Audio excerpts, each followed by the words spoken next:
নমস্কার বন্ধুরা, ইভাস ওয়ার্ল্ডে আপনাদের অনেক অনেক স্বাগত। তা একটা নতুন দিন, আজকে 16ই এপ্রিল, আমি ভিডিওটা আপনাদের সাথে শেয়ার করছি। তো আমরা এখন এসেছি ইডেনে খেলা দেখতে। 16ই এপ্রিল কলকাতার খেলা ছিল। তো আমি, আমার হাজব্যান্ড, আমার মেয়ে এবং আমাদের সাথে আরও অনেক বন্ধুবান্ধবরা আমরা খেলা দেখতে এসেছিলাম। তো এই যে আমার মেয়ে ফার্স্ট টাইম খেলা দেখতে যাচ্ছে ওর পাপার সাথে। ওর পাপার কাছে এটা একটা স্বপ্ন ছিল, সেই গল্পটাও আমি আপনাদের সাথে শেয়ার করব। ভিডিওটা আপনারা দেখতে থাকুন।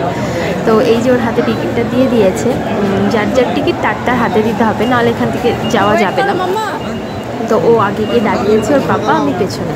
তো আমরা ঢুকছি। তো এই যে এখন আমার টিকিটটা দেওয়া হচ্ছে, পাপা মেয়ে আগে বেরিয়ে গেছে, আমি জাস্ট ঢুকবো, ওরা আমার জন্য ওয়েট করছে। তো এই যে আমি ওদের সাথে সাথে চলে গেছি। তো এখানে আমাকে আটকেছে, কারণটা হচ্ছে আমার ব্যাগটা চেক দিতে হবে। তো এই ম্যাডাম আমার ব্যাগটা চেক করলেন এবং ব্যাগের মধ্যে একটা লিপস্টিক ছিল, ওটাকে নিয়ে নিতে চাইছিল। তো অনেক রিকোয়েস্ট করার পর বললেন যে ইউজ না করতে, রেখে দিতে ব্যাগে। তো এই যে পাপা আর মেয়ে ছুটে যাচ্ছে, আমাদের ব্লগটা খুঁজে পাচ্ছিলাম না, তো সেটাই খোঁজার চেষ্টা করছিলাম। যেহেতু যত বন্ধুরা এসেছি, প্রায় 15 জন আমরা একসাথে এসেছি, সবার আলাদা আলাদা ব্লগ। তো আমরা এই কাপেলরা, সব কাপেল। তো আমি, আমার বেবি, আমার হাজব্যান্ড একটা সাইডে পড়েছি। তো এই যে আমরা এখন মাঠে ঢুকছি। Ladies and gentlemen, boys and girls, opportunity to have a democratic tradition of our country, and we want this year to be absolutely special. কিছুক্ষণের মধ্যে the great man, the god of cricket, Sachin Tendulkar আমাদের মাঝখানে আসবেন এবং উনি আমাদের সঙ্গে একটা প্লেজ নেবেন, and this pledge is for our country India.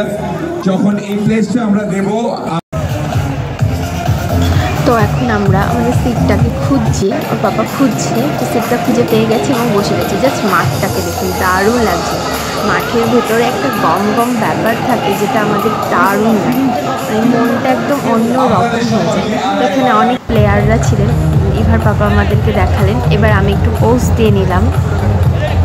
ইভার পাপা এই যে, তা জাস্ট মুখটা দেখুন পুরো ঘেমে গেছে গরমে, খুব গরম। আর আমরা যেহেতু অনেকটা সকালবেলা বেরিয়েছি, তো এখন খেলা আরম্ভ হয়নি। আমরা আমাদের সিটটা নিয়ে বসে গেছি এবং সাইডে ফ্ল্যাগগুলো নিয়ে ইভা খুব আনন্দ পেয়েছে। তো এই যে জাস্ট খেলাটা শুরু হবে, মাঠটা পরিষ্কার করা হচ্ছে, মাঠে সবাই প্র্যাকটিস করছে, বিভিন্ন প্লেয়াররা ঘুরছেন। আর ইভা বাবা আমাকে দেখাচ্ছেন যে এই প্লেয়ারদের এই নাম। ও খেলা সম্বন্ধে প্রচুর নলেজ, প্রচুর, কোন খেলা কবে হয়েছে, কোন ডেটে হয়েছে, কে কত রান করেছে, ওর পুরো মুখস্থ। প্রচুর খেলা সম্বন্ধে ওর নলেজ। আমার কিছুই নেই, আমি জাস্ট কয়েকটা প্লেয়ারকে একটু চিনি এবং জাস্ট আনন্দ করতে হয়, তো সে আনন্দটা করার চেষ্টা করি। তো এই যে ইভার পাপাকে আমি বলছিলাম যে, যেটা আপনাদের সাথে শেয়ার করবো বলে কথাটা উঠলো, যে ইভা যখন জাস্ট কনসিভ করেছিলাম, 1 মান্থ হাইহেলা করে নিলাম। তখন আমি, ইভা খুব ক্লান্ত, অনেকটা দুপুরে আমরা বেরিয়েছি, যেহেতু 3:30 দুপুর জার্নি করে এসেছি, রাস্তায় খাওয়া দাওয়া হয়েছে, তারপর মাঠে ঢুকতে প্রায় 7টা বেজে গেছে। তো এই যে ইভা ম্যাডাম ওখানে গান বাজছে দেখে খুব আনন্দ করছে, খুব ও খুব আনন্দ করেছে। আমি হয়তো হেরে গেছি, ওর বাবা জিতে গেছে, কিন্তু পয়সা উসুল করার মতো।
খেলা শেষ, এবার আমরা বাড়ি যাব, একটু ওয়েট করছিলাম সবার জন্য।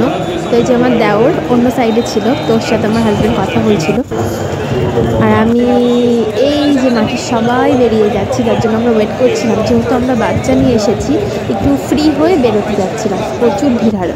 ওই যে আমার আরেকটা দেওর, তো ওরা ওপাশে ছিল, তো ও এখানে স্যারদের কাছে রিকোয়েস্ট করছিল যে স্যার ওদের একটু এদিকে আসতে দিলে আমাদের অনেকটা ঘুরে যেতে হবে না। তারপর অনেক নানা বলার পরেও তারা রাজি হলেন। তো এই যে আমরা বেরিয়ে পড়েছি, আর প্রচুর ভিড়, রাত্রি 1টা বাজে, পুরো কলকাতা জমজমাট একদম রাস্তাটা, মনে হচ্ছে সেই দুর্গা ঠাকুর দেখার মতো ভিড়।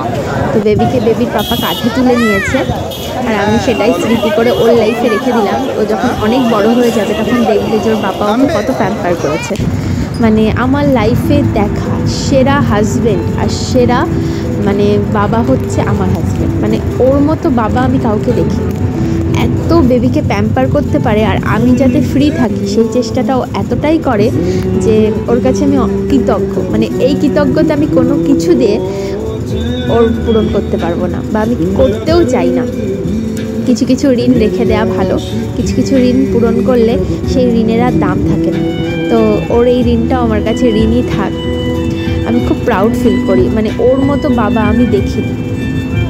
যাই হোক, এই যে আমরা বেরিয়ে গেছি, খুব ক্লান্ত, সারাটা দিন খুব আনন্দ করেছি, খুব মজা করেছি অনেক দিন পরে।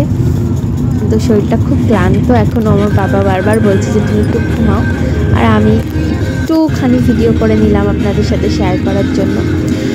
আশা করি আমার ভিডিওটা আপনাদের ভালো লেগেছে।